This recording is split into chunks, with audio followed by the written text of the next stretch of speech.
Ce soir j'écoute Madeleine, elle fait pas du cinéma, je l'écoute toutes les semaines. Madeleine est tellement sympa. Ce soir on regarde Madeleine, on en est tous un peu fous, on la regarde toutes les semaines. C'est notre vrai modèle à nous.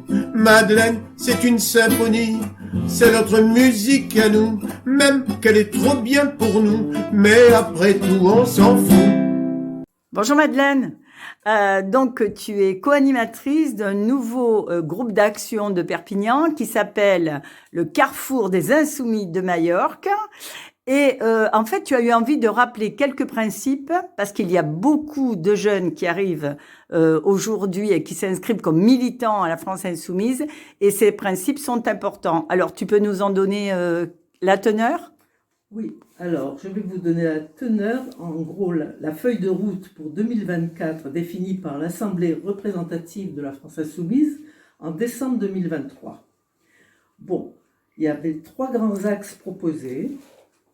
Clarifier et améliorer le fonctionnement. Donc, dans ce grand axe, premier grand axe, il fallait améliorer la communication des espaces du mouvement, renforcer les liens entre la coordination des espaces et les insoumises, en pérennisant les réunions des groupes d'action. Bon. Simplifier l'organigramme du mouvement et faciliter la participation des insoumises.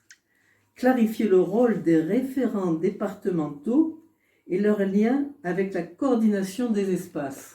Le troisième grand axe, c'était se déployer pour mener nos batailles. Alors, je vais vous parler de la formation. Pour la formation, notre groupe d'action a organisé un exposé sur les conquêtes sociales dans le passé. C'était un groupe d'action précédent auquel j'appartenais. Le Front populaire de 1936, précédé par des luttes sociales et des grèves. Et l'action du CNR après la guerre de 1939-45. Ça, c'est une première action que nous avons menée.